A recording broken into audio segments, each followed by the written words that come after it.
আপনারা জানেন, আমরা সবাই জানি যে বিগত 18 বছর যাবৎ কোন এলাকাতে আমরা বিচরণ করতে পারি। আজকে যাদের সুযোগে, যাদের শহীদ হওয়ার কারণে আজকে আমরা এখানে বিভিন্ন এলাকায় বিচরণ করার সুযোগ পেয়েছি, চেষ্টা করছি। আমি তাদেরকে একেবারেই শ্রদ্ধা করে স্মরণ করি। আমাদের সন্তান তুলনা, ছাত্রছাত্রী, বাংলাদেশের আপামর সাধারণ জনগণ, অনেক ওলামা ইকরাম, অনেক মাদ্রাসার ছাত্র, অনেকেই তাদের রক্তের বিনিময়ে আজকে এখানে কথা বলার সুযোগ পাচ্ছি। আসলে কথা খুব বেশি না, আমাদেরকে সকলকে বুঝতে হবে বর্তমান প্রেক্ষাপট। বিষয়টা হচ্ছে যে 18 বছর যাবৎ আমাদের সমাজ ব্যবস্থা ভেঙে চুরমার করে দিয়ে গেছে। কিছু নিয়ম নীতি ছিল, কিছু রীতিনীতি ছিল, সেগুলি তারা পালন করেনি, সেগুলি তারা নষ্ট করে দিয়েছে। মানুষের মধ্যে ভ্রাতৃত্ববোধ, বাংলাদেশের যে সম্প্রীতি, বিভিন্ন ধর্মের মধ্যে বাংলাদেশের মধ্যে যে আমাদের এলাকায় যে ধরেন একে অপরের প্রতি ভালোবাসা, শ্রদ্ধা, সেগুলি কোনোটাই তারা পালন করেনি, বরঞ্চ নষ্ট করে দিয়ে গেছে। আজকে সেই জায়গাগুলি আমাদেরকে ঠিক করতে হবে। 18 বছর যাবৎ এলাকার উন্নয়ন বাধাগ্রস্ত হয়েছে, কারণ তারা যেই অর্থ বরাদ্দ হয়েছে সরকারের মাধ্যমে, আপনারা আমার ট্যাক্সের টাকায়, তারা সেগুলি লোপাট করেছে, তারা পালিয়ে গেছে। তাদের ভাই একটু শুনতে হবে, আবেগ দিয়ে রাজনীতি করবেন, আমাকে বলতে দেন। এখানে বিষয়টা হচ্ছে যে এলাকার দুটো বিষয়। একটি হচ্ছে যে এলাকার উন্নয়ন, রাস্তাঘাট, ড্রেনেজ সিস্টেম, গ্যাস পাচ্ছি না, পানির সুপেয় পানি পাচ্ছি না, এলাকায় ঘনবসতি হয়ে গেছে, এলাকার যথার্থ পানির পাম্প নেই জনসংখ্যা অনুযায়ী, হোল্ডিং ট্যাক্স বাড়াচ্ছে, রাস্তায় আমাদেরকে ল্যাম্প পোস্ট দিচ্ছে না, একেবারে প্রাথমিক যে সেবাগুলি সিটি কর্পোরেশনে দেওয়া দরকার সেগুলি পাচ্ছি না, এবং বিভিন্ন সরকারি যে ডিপার্টমেন্ট আছে সেগুলির সেবা থেকে আমরা বঞ্চিত হচ্ছি, তাই না? এটা হচ্ছে একটা বিষয়। আরেকটি বিষয় হচ্ছে সমাজের ন্যায় বিচার প্রতিষ্ঠা, যেটা সমাজ ব্যবস্থা বলে থাকি আমরা। দুটোই আমাদের ঠিক করার প্রয়োজন, কিন্তু দুটো ঠিক করার আগে আমি ব্যক্তিগতভাবে আমি আপনাদের সন্তান, এলাকায় আমি এলাকায় জন্মগ্রহণ করেছি, আমার বাবা এলাকায় জন্মগ্রহণ করেছে, আমার দাদা, তার বাবা, সবাই আমরা শ্যামপুরের জন্মগ্রহণ করেছি। আমার বাবা আপনাদের ভোটে, আপনাদের অজস্র পরিশ্রমের কারণে তিনি বারবার এলাকায় সংসদ সদস্য নির্বাচিত হয়েছিলেন, এবং এই আজাদ কাকা সহ এখানে আমার মুরব্বীরা আছেন, তারা তাদের যুবক হিসাবে তখন তারা এলাকার বিভিন্ন কাজ করেছেন। আজকে তারা দাড়ি পাকা, আমাদের শ্রদ্ধেয়, আমাদের বয়োজ্যেষ্ঠ মুরব্বী হয়ে গেছেন, অনেকে আছেন এখানে, তারা তখন কর্মঠ ছিলেন। আজকে 18 বছর পর একটি নতুন বাংলাদেশ, নতুন করে আমাদের এই পুরো মানে ভেঙে যাওয়া, নষ্ট করার সমাজ ব্যবস্থা নতুন করে গড়ার একটি সুযোগ হয়েছে। সেইখানে এখন আমাদের আজহার কাকা, আমাদের সালাউদ্দিন কাকা, আমাদের মুরাদ কাকা, আমাদের কিবরিয়া কাকারা যেরকম কর্মঠ ছিল, আজকে আমাদের সেইভাবে কর্মঠ হয়ে এই যে ভাঙা যে সমাজ ব্যবস্থা সেটাকে করতে হবে। এটা এখন কিভাবে করব? আমরা 18 বছর যাবৎ দেখেছি যে আওয়ামী লীগের গুন্ডা পান্ডারা, যারা কমিশনার ছিলেন বিনা ভোটে, এমপি ছিলেন বিনা ভোটে, তাও বাহিরের এলাকার, আমাদের এলাকার কোনো সরকার না, তারা আমাদের এলাকার কোনো নারীর টান ছিল না। ঈদ হয়েছে, দেশের বাড়িতে গেছে, এলাকায় ঈদ করেন, এবার ঈদের সরকারি ছুটি পেয়েছে, দেশের বাড়ি গেছে, এলাকার মানুষের সাথে ছুটি কাটায়। সেই ধরনের মানুষটা এলাকা শোষণ করেছে, এলাকা ন্যায় বিচার করেনি। আজকে যেটা আমি ছোটবেলা থেকে শিখেছি আমার পরিবার থেকে, আমি সবসময়, বিশেষ করে আমার ছোট থাকলেও কিছু কিছু স্মৃতি তো থেকে যায়, মনে পড়ে। আমি আমার দাদাকে দেখতাম যে আমাদের লাল মসজিদের হুজুরকে প্রায় ডেকে আনতেন। আমাদের একটা করিডর ছিল, করিডোরে বসে আমার দাদা অনেক কিছু আলোচনা করতেন। আমি আমার বাবাকে দেখেছি যে এলাকার সমস্যা কোনোটা উনি শুনেছেন, কোন এলাকার মানুষ তাকে গিয়ে বলেছেন, সে ওই এলাকার, অর্থ এলাকার সকল মুরব্বীকে দাওয়াত দিতেন, ওই এলাকার বড় বড় ওলামা ইকরাম যারা ছিলেন তাদেরকে দাওয়াত দিতেন, এলাকার মানুষের কথা শুনতেন। শোনার পরে দলীয় নেতা কর্মীকে দেখে ওই যে ঐক্যবদ্ধ একটা সিদ্ধান্ত দিতেন মুরব্বীরা, সেটা উনি বাস্তবায়ন করতেন, এবং আমি মনে করি সেটাই সঠিক পন্থা।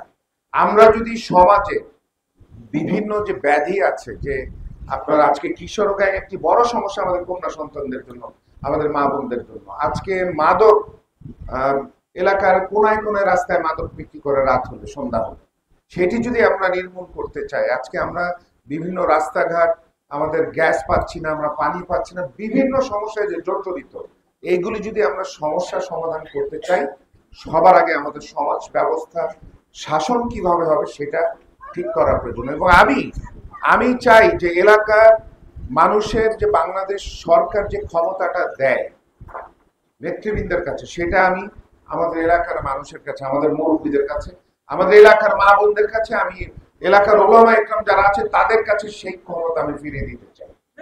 এটা আমি আমার দলের কোন নেতা কর্মী বা যে কেউ রাজনৈতিক দলের নেতা কর্মীদের হাতে সেই ক্ষমতা থাকুক এককভাবে, সেটা আমি বিশ্বাস করি না, সেটা আমি চাই না। আমি মনে করি আমার নেতা, যার নেতৃত্বে আমি দীর্ঘ 18 বছর সংগ্রাম করেছি আপনাদের আমাদের বিভিন্ন দাবি আদায়ের জন্য, আমি মনে করি জনাব তারেক রহমান বিএনপির ভারপ্রাপ্ত চেয়ারম্যান, উনিও একইভাবে উনি বারবার ওনার বক্তব্যে বলেছেন যে জনগণের ক্ষমতা জনগণকে ফিরিয়ে দিতে হবে। এবং আমি মনে করি যে এই পন্থাটি সবচেয়ে সঠিক পন্থা, যে প্রত্যেকটি মহল্লায় প্রত্যেকটি এলাকায় পঞ্চায়েত কমিটি, সামাজিক সংগঠনের যে কমিটি হচ্ছে তাদেরকে সব, এবং তার পাশাপাশি সকল শ্রেণী পেশার মানুষকে এক টেবিলে এনে এলাকার সমস্যার বিষয়ে আলোচনা করতে হবে। এবং সেই আলোচনার মাধ্যমে যে সমাধানগুলো উপায়, যে সমাধানের উপায়গুলি চলে আসবে, সেইভাবে আমাদের রাজনৈতিক দলের নেতা কর্মীরা এলাকার সমস্যার সমাধানে বাস্তবায়নে কাজ করতে হবে এবং সেখানে কর্মরত হতে হবে। আমি আরেকটা কথা বলতে চাই যে আমরা বাংলাদেশে কোনো নির্বাচিত জনপ্রতিনিধি নাই, আমরা এলাকার সন্তান, এলাকায় থাকি।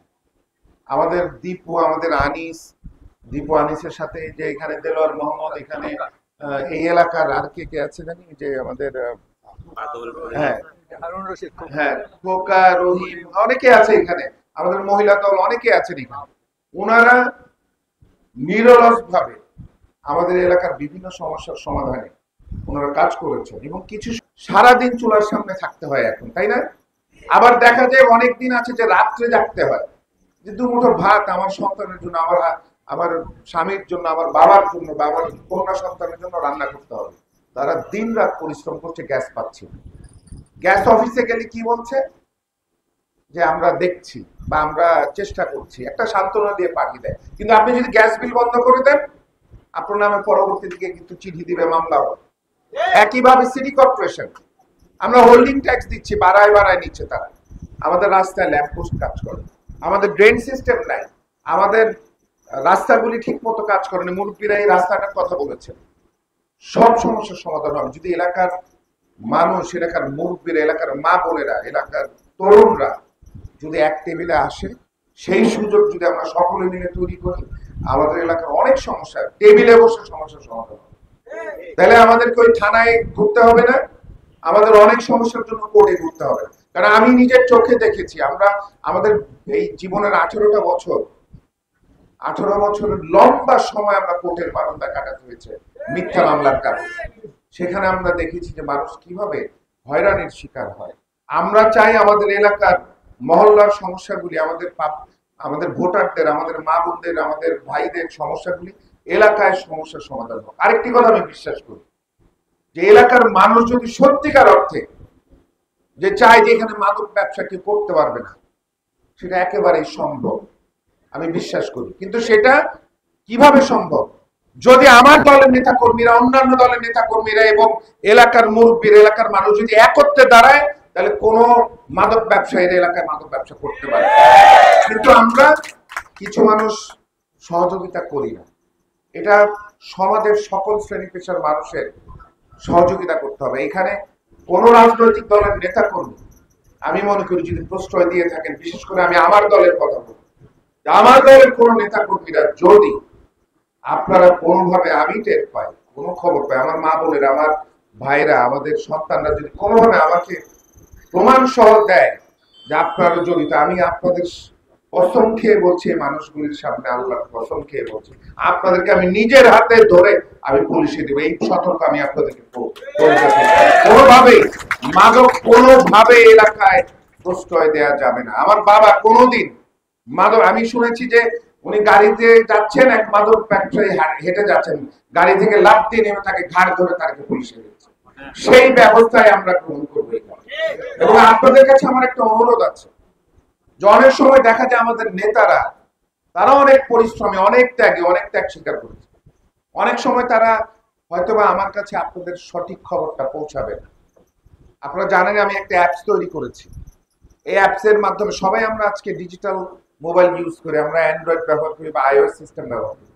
আমি চাই যে আমার এলাকার মানুষ, আমার এলাকার মুরব্বীরা, আমার এলাকার মা বোনেরা, আমার এলাকার তরুণরা আপনাদের এলাকার বিষয়ে সমস্যা, এলাকার পরামর্শ যেটাই আপনাদের প্রয়োজন বোধ করবেন যে না আমার সন্তান রবিনকে জানাতে হবে বা আমাদের ভাই রবিনকে জানানো উচিত বা সেই জানলে অনেক এলাকার মানুষ সুবিধা পাবে, আপনারা আমাকে সরাসরি জানানোর চেষ্টা করবেন অ্যাপসের মাধ্যমে। আপনাদের পরিচয় গোপন থাকবে, আপনাদের শুধু তথ্যটা আমাকে দিতে হবে, বাকি সেই তথ্যের বিষয়ে আমি তাৎক্ষণিক ব্যবস্থা গ্রহণ করবো, এটা আপনাদেরকে আমি কথা দিচ্ছি।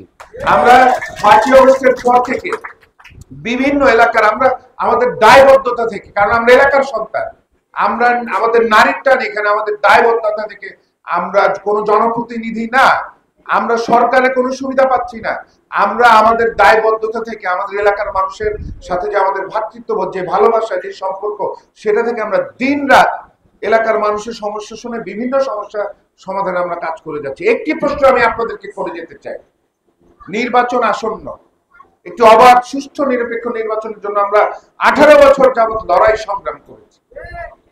জুলাই আন্দোলনের যে পটভূমি সেটা আমরা তৈরি করেছি, আমাদেরও অনেক দলের নেতাকর্মীরা গুম হয়েছে, খুন হয়েছে, আপনারা সাক্ষী। আমরা দিনের পর দিন আমরা জেল খেটেছি, আমরা বাড়িতে থাকতে পারিনি, আমরা কোর্টের বারান্দায় মিথ্যা মামলা আমাদের সময় দিয়েছে, আমাদের নিজের কষ্টে অর্জিত অর্থ